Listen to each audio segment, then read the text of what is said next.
crescimento populacional, o aumento da demanda por alimentos, as mudanças climáticas, degradação dos solos, escassez de água são as principais causas da fome no planeta.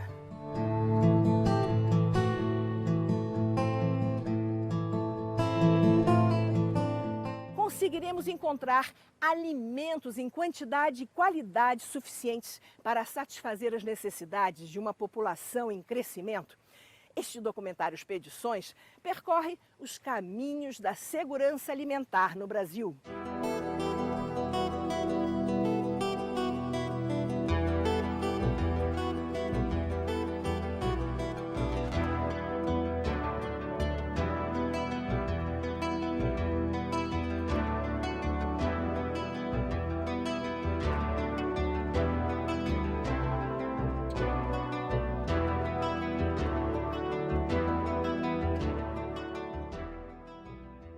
O FMI, Fundo Monetário Internacional, no recente relatório World Economic Outlook, que é a visão econômica do mundo, elevou a previsão de crescimento mundial para 3,5% em relação à projeção de 2013.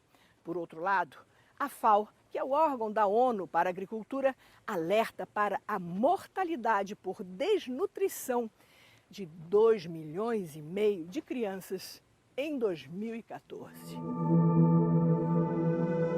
Por definição, a segurança alimentar só existe quando todas as pessoas, todo o tempo, têm acesso físico e econômico a uma alimentação nutritiva, saudável e em quantidade suficiente para atender às suas necessidades e preferências para uma vida ativa.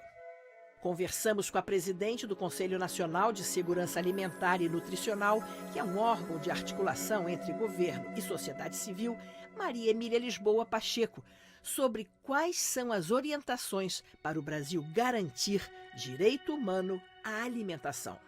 Segurança alimentar significa assegurar o direito humano à alimentação à população, um alimento de qualidade, um alimento saudável, que não seja contaminado, que seja livre de transgênicos, livre dos agrotóxicos, que seja um alimento que leve em conta as diferenças culturais do país. Mas a segurança alimentar também significa preservar a biodiversidade.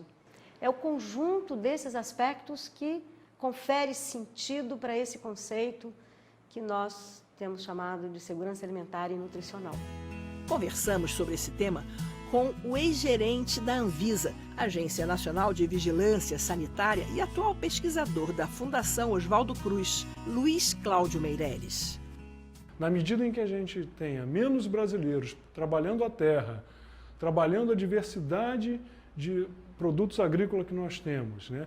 Isso for assumido por grandes corporações, são elas que vão comandar naquilo que a gente vai consumir. Daí a necessidade da gente ter uma participação muito maior de diferentes populações do Brasil no segmento agropecuário. Hoje, a gente já sabe que o pequeno e médio produtor garantem a produção diversificada de frutas, legumes e verduras.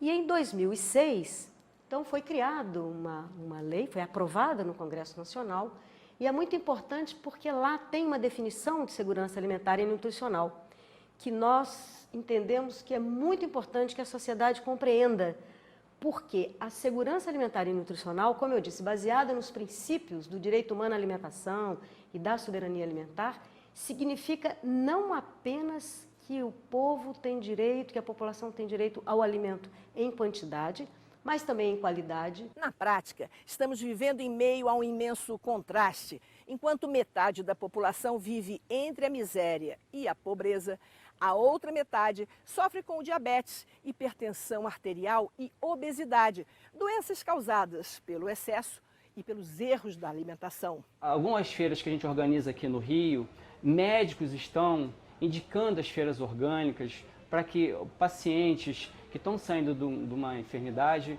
melhorarem a sua qualidade de vida. Realmente é difícil, né? Você fazer uma boa alimentação, porque principalmente o meu esposo, ele é pré-diabético.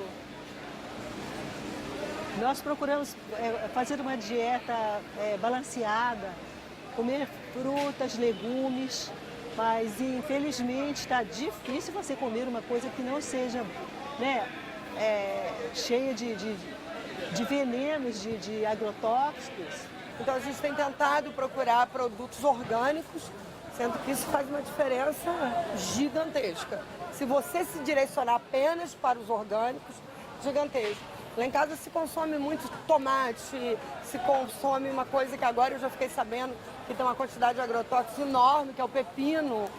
Então é muito complicado. Mas a gente está tentando arrumar um jeito de equilibrar essa situação. Então, o orgânico hoje ele tem essa relação com a saúde, com o bem-estar, com a valorização do pequeno produtor. A valorização da agricultura familiar é uma ferramenta muito valiosa para a manutenção da segurança e da soberania alimentar em nosso país. Mas ainda faltam condições para que o pequeno produtor trabalhe de forma sustentável e tenha acesso à tecnologia, ao crédito e a sementes de qualidade. Nós chamamos de agricultura familiar ou de agricultor familiar aquela família que tem acesso à terra. Não necessariamente é proprietário de terra, mas tem acesso à terra. Quer seja poceiro, arrendatário, meieiro ou proprietário de terra. Normalmente são áreas muito pequenas, onde esses agricultores trabalham, principalmente utilizando a mão de obra familiar. A agricultura familiar é hoje responsável por mais de 70% dos alimentos consumidos internamente. Quer dizer, mais de 70% dos alimentos que vêm para a mesa dos brasileiros têm origem na agricultura familiar. A tradição segue em poucas famílias, né? A gente ainda planta inhame, aipim, a gente tem o costume de ter o milho. A gente sempre teve, não precisa comprar. Tudo que a gente precisava em termos de alimentação, nós tínhamos verdura, legumes e fomos crescendo e aprendendo a esse tipo de alimentação. E alguns vizinhos próximos são, assim, famílias também que produzem alguns alimentos. Não só as verduras, legumes e frutas. Então, assim, é coisa pequena, mas para que a gente possa consumir no dia a dia.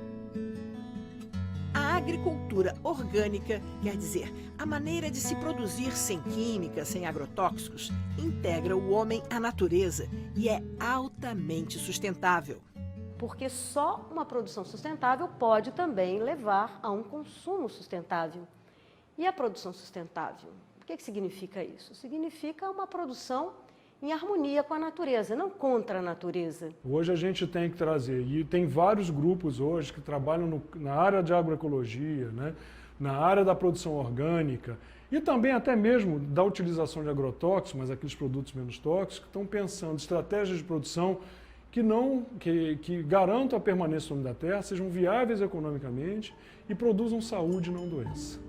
Hoje, no mundo todo e no Brasil, cresce a busca por uma alimentação mais saudável e livre de produtos químicos, sintéticos e substâncias tóxicas, como fertilizantes e agrotóxicos.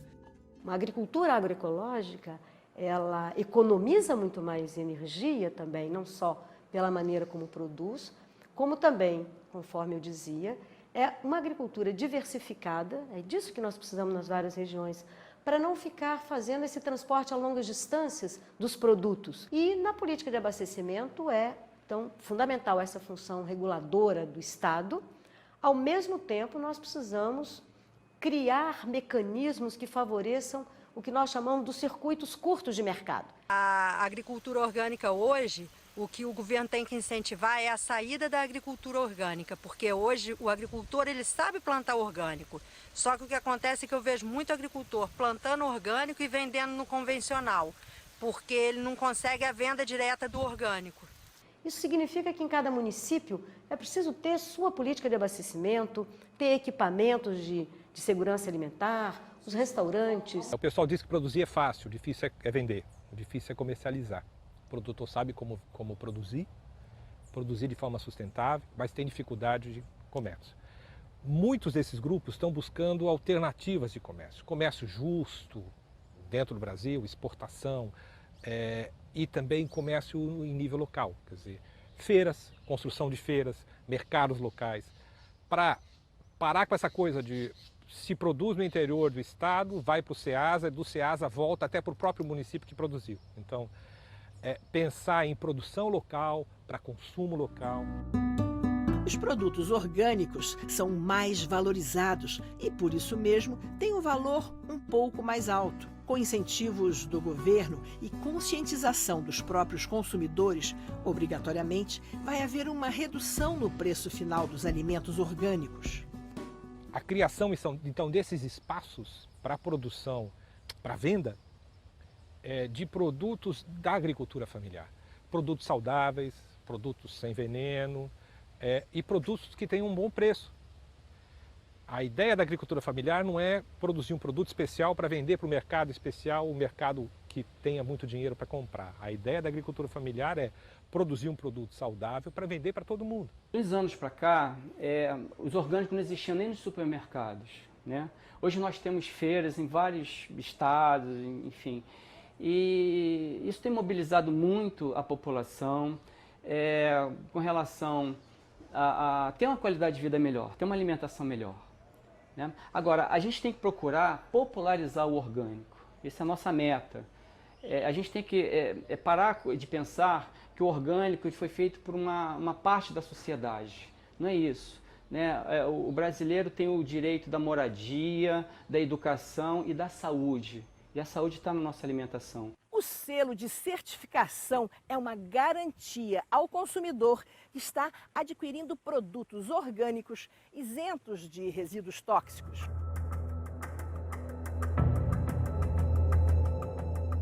Agora, por que não é exigido um selo para mostrar os produtos que têm agrotóxico, que têm venenos que causam mal às populações? O candidato a produtor orgânico é obrigado a se submeter a um rigoroso processo seletivo em todas as etapas da produção. Fica cada vez mais claro que a distribuição de terras, recursos e renda é a melhor maneira de garantir a segurança alimentar sem ameaças à vida humana, à biodiversidade, sem causar impactos ambientais.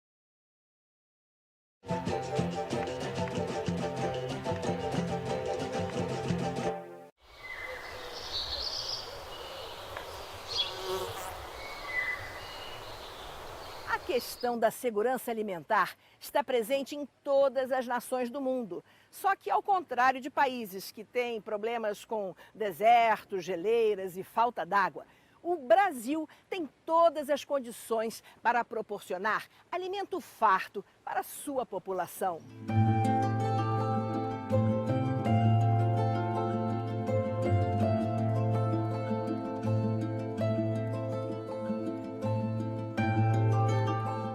A natureza exuberante e colorida de cada região do Brasil corresponde a pratos e sabores locais, mas essa diversidade de alimentos está ameaçada.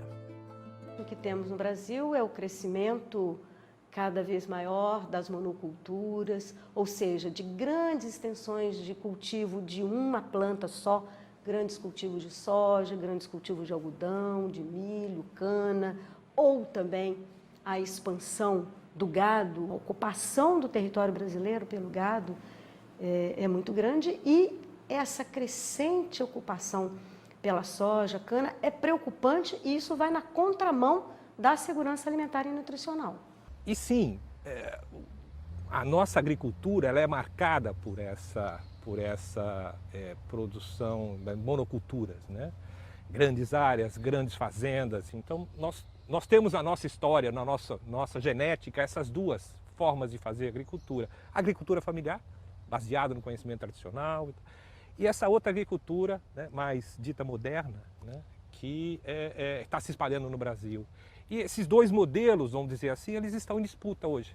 Uma ameaça da expansão dessas monoculturas é que nós estamos observando uma nova geografia no país, certas regiões estão deixando de ter os produtos que são fundamentais para a alimentação do povo naquela região. Um estado como São Paulo, a redução das áreas de cultivo dos nossos alimentos é dramática.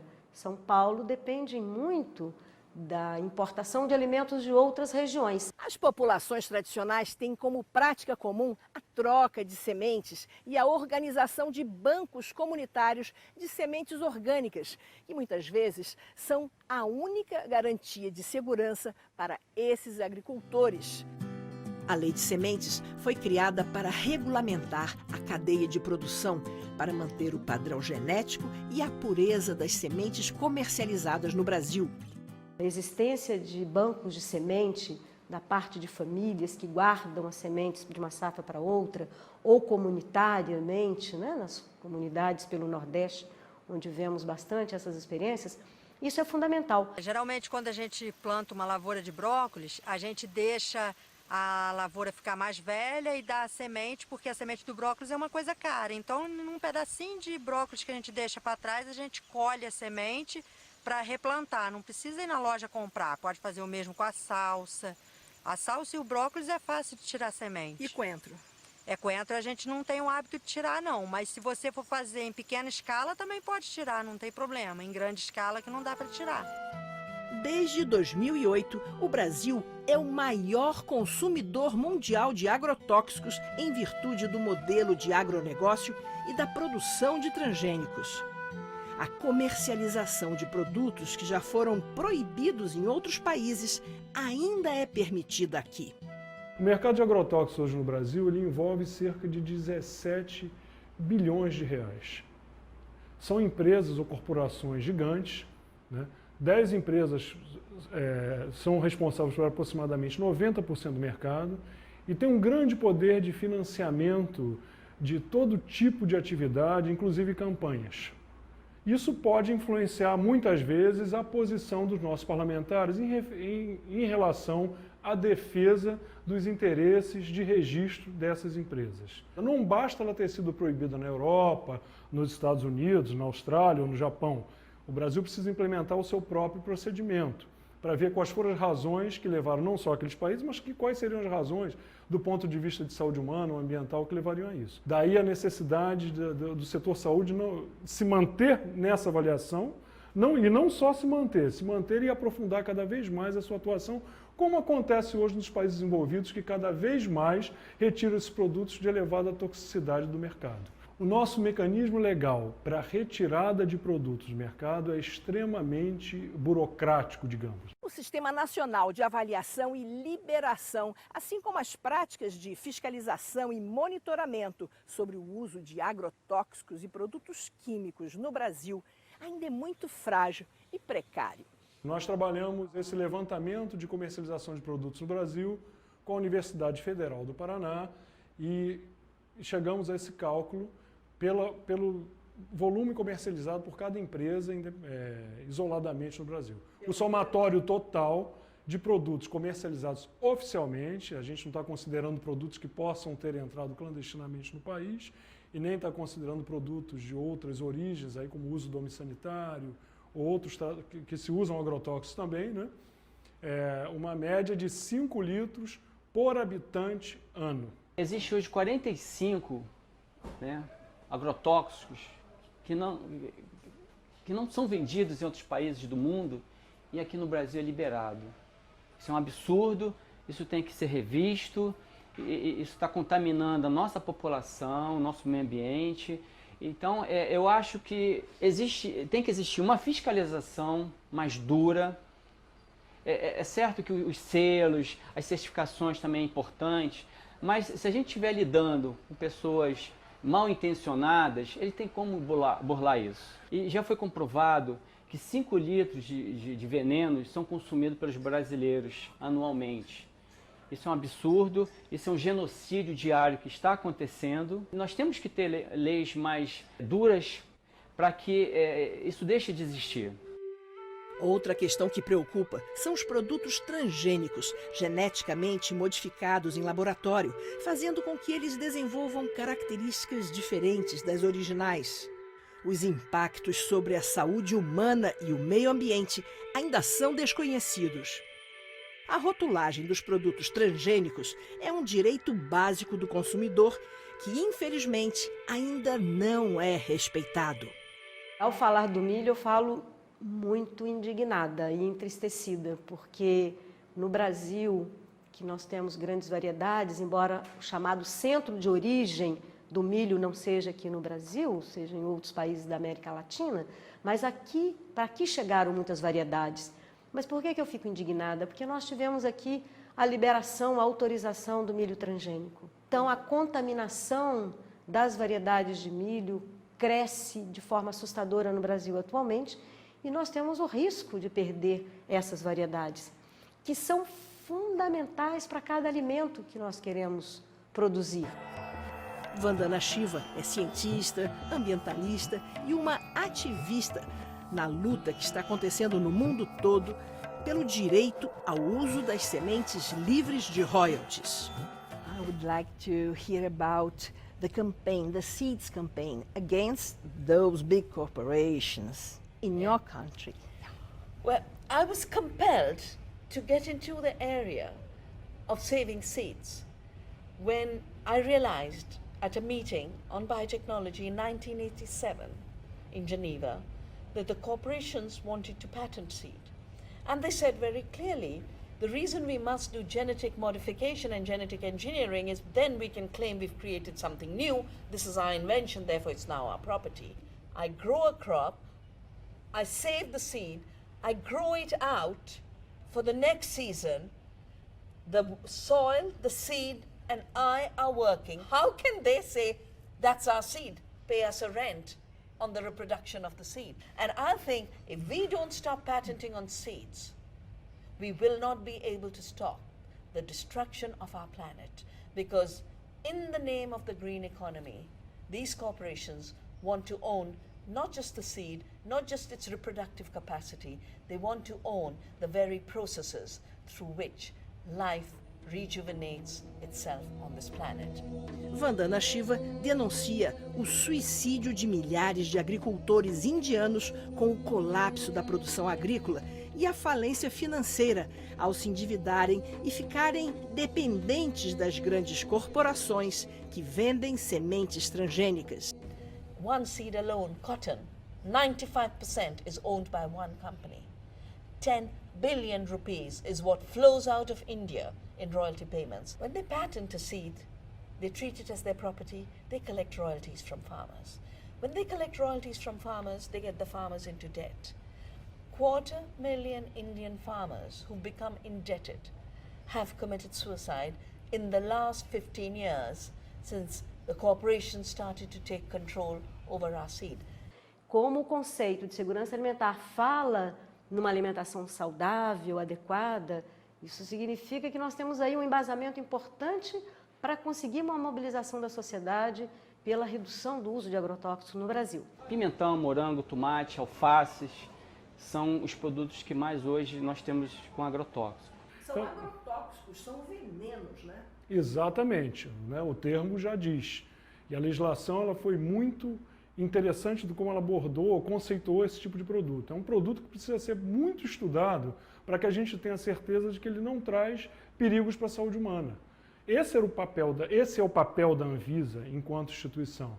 Ela tem que fazer uma avaliação e essa avaliação, do ponto de vista científico, cada vez deve ser mais aprimorada para que a gente não disponibilize produtos que causem mal tanto ao trabalhador como ao consumidor, que na sua salada ou na sua refeição não deve ter uma quantidade de produtos que o exponham a um perigo por longo prazo, a doenças como câncer, alterações embrionárias, doenças neurológicas e tantas outras que a gente estuda para avaliar o produto antes da sua autorização no Brasil.